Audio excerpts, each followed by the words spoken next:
संगीता अपनी दो बेटियों रिद्धि और सिद्धि के साथ माधवपुर गांव में रहती थी। संगीता का पति एक हादसे के दौरान भगवान को प्यारा हो गया था। अब संगीता अकेले ही अपनी बेटियों का पालन पोषण करती थी। संगीता राधा रानी की भक्त थी। वो हर समय राधे राधे नाम का जप करती रहती और उनकी पूजा करती और उनकी भक्ति करती। रोजी रोटी चलाने के लिए संगीता गांव के मुखिया के घर काम करके अपना और अपने बच्चों का पेट पालने लगी। एक रोज संगीता काम से लौट रही थी तो बीच सड़क में राधा माँ की मूर्ति पड़ी थी। संगीता उसे उठाने के लिए जाती है कि तभी एक तेज रफ्तार ट्रक ने आकर उसे टक्कर मार दी, जिससे उसकी मौके पर ही मौत हो गई और उसकी 6 साल की जुड़वा बेटियां अनाथ हो गई।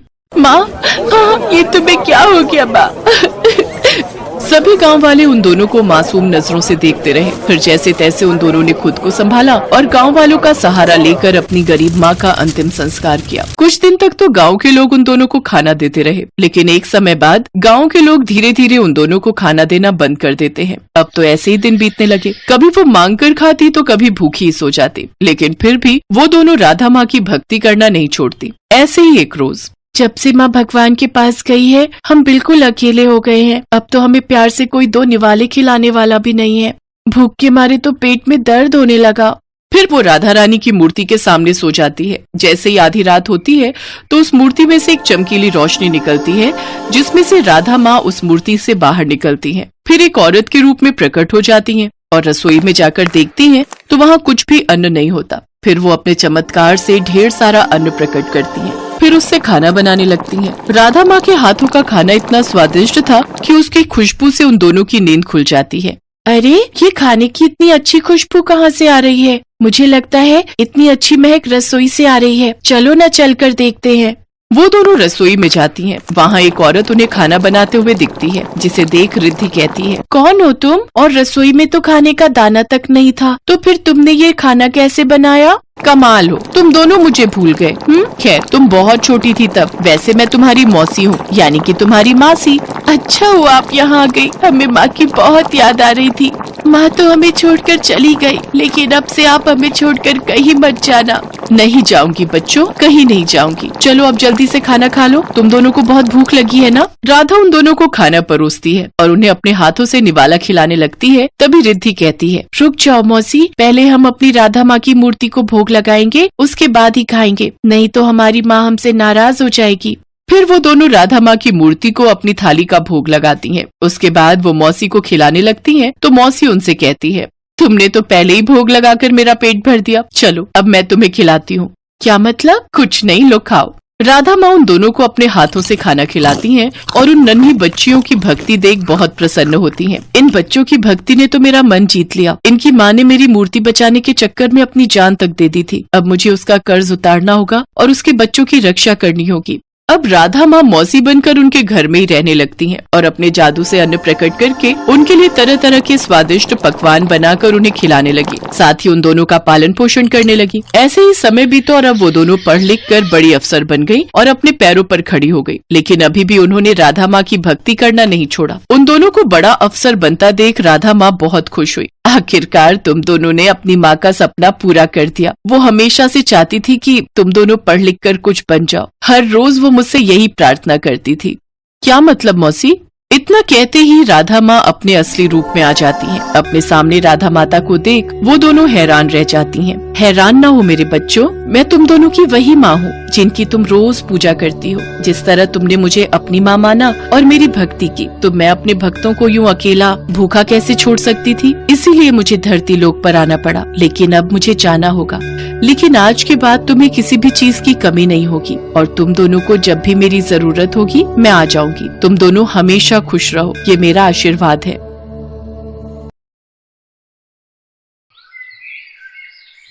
धरती लोक पर कृष्ण जन्माष्टमी की धूम मची हुई थी।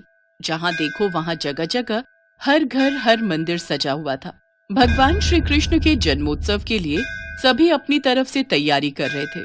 ये नजारा गोलोक में विराजे श्री भगवान कृष्ण और राधा मैया देखकर अति प्रसन्न हो रहे थे। तभी श्री कृष्ण ने अपने मोर पंख को ठीक किया, कमर में बांसुरी को कसा और मुकुट पहनकर तैयार हो गए। कान्हा, कहाँ चल दिए इतना सज संवर कर? अरे राधा, आज मेरा जन्मदिन है।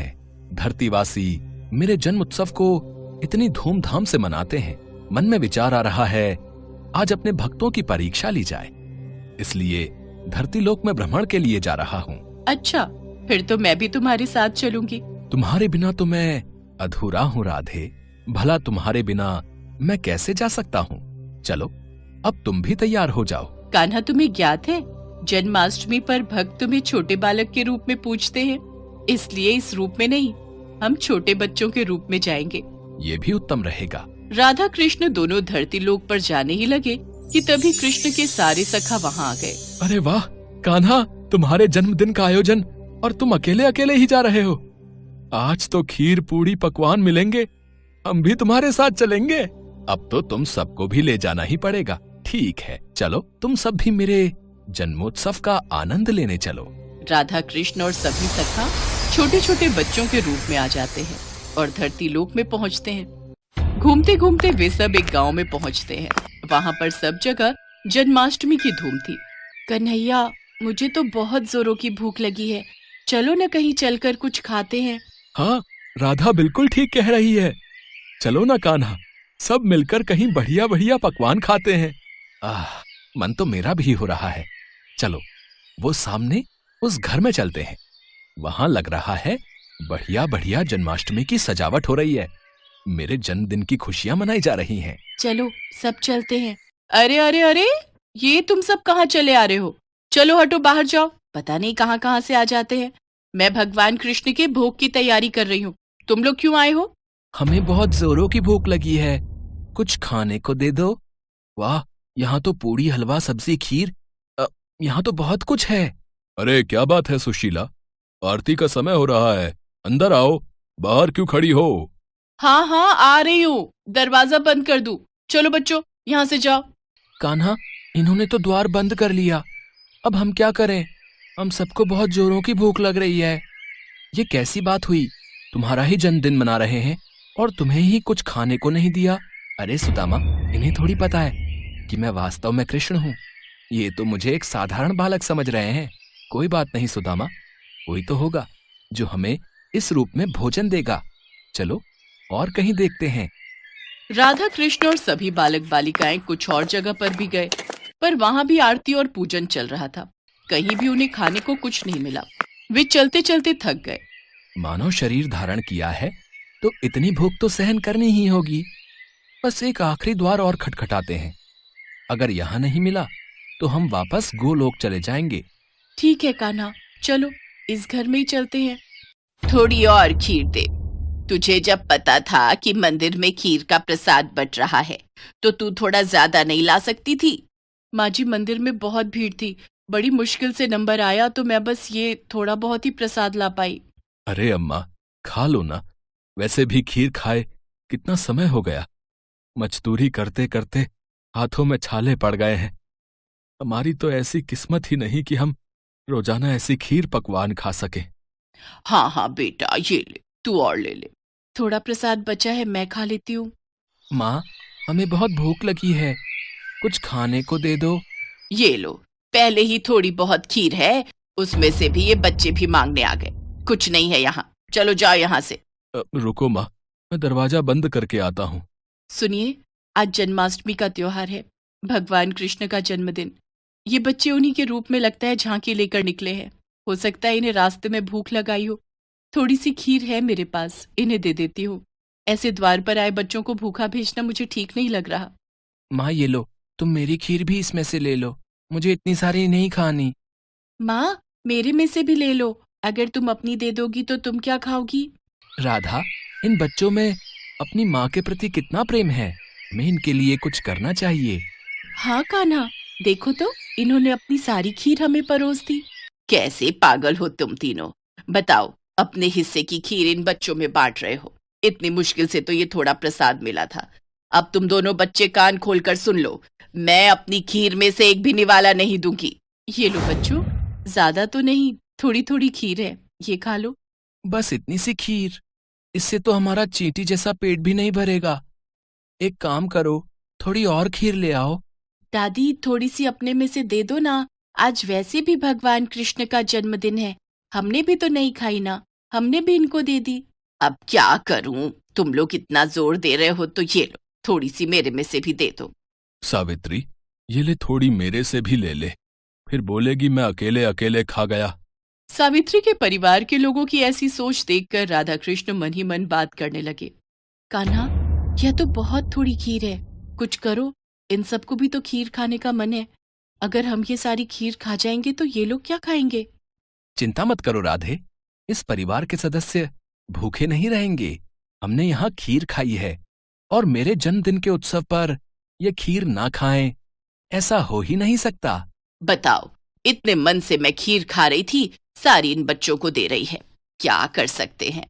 दादी, खीर खाओगे? देख, मजाक उड़ा रहे हैं बच्चे, और दे खीर। अरे जब तुम्हें दे दी सारी खाने के लिए तो हम क्या खाएंगे, खाली बर्तन? दादी, आज कान्हा का जन्मदिन है। कान्हा को जब आप अपने हिस्से की खीर दे सकते हो तो कान्हा क्यों नहीं दे सकता?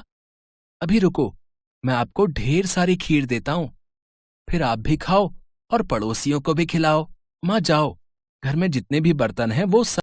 बहू, अब छोटे बच्चे मजाक करने में बाज नहीं आएंगे। वैसे ही मुझे इन सब पर बहुत गुस्सा आ रहा है। सिर्फ तेरे कारण चुप हूं, वरना मैं इन्हें कब का भगा देती। ये लो बच्चों, पता नहीं आज तुम सब क्या खेल खेल रहे हो। देखती जाओ माँ, आओ बच्चों, तुम भी देखो। फिर क्या था, सावित्री बर्तन रखती जाती और कृष्ण जी उसमें खीर भरते जाते। देखते ही देखते सारे बर्तन खीर से भर गए। ये चमत्कार देखकर सब लोग दंग रह गए। बहू, हमारे भाग्य धन्य हो गए, ये तो साक्षात कान्हा पधारे हैं। हाँ हाँ, माखन चोर नंद किशोर हमारे द्वार आए हैं, खीर से हमारे पात्र भर दिए। हे कृष्ण मुरारी, अपना रूप दिखाओ। हे राधा मैया, अपना रूप दिखाओ, हमें दर्शन दो। सबकी प्रार्थना सुनकर राधा कृष्ण अपने रूप में आते हैं। उनके साथ साथ सुदामा और सभी सखा भी अपने रूप में आ जाते हैं। इतना सुंदर दृश्य देखकर सावित्री और उसके परिवार में सबकी आंखों में आंसू आ जाते हैं।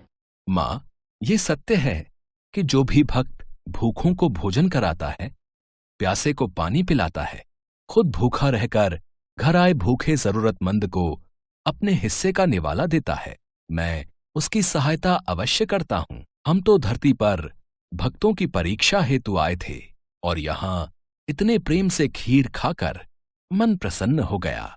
कान्हा, आज जन्माष्टमी का पावन अवसर है और इन सब ने हमारी बहुत सेवा की है, तो इन्हें उस सेवा का फल हमें जरूर प्रदान करना चाहिए। हाँ राधे, अवश्य, हम इन्हें इनकी सेवा का फल जरूर देंगे। और फिर जहाँ जहाँ राधा कृष्ण ने हाथों को आशीर्वाद स्वरूप घुमाया, उस जगह धन के भंडार भर गए। सावित्री की छोटी सी टूटी फूटी झोपड़ी महल में बदल गई। उनके जीवन में सारे सुख वैभव आ गए, गरीबी और दरिद्रता दूर हो गई। सावित्री के परिवार में खुशियां देकर राधा कृष्ण और सभी ग्वाल बालों के संग वापस गोलोक लौट गए।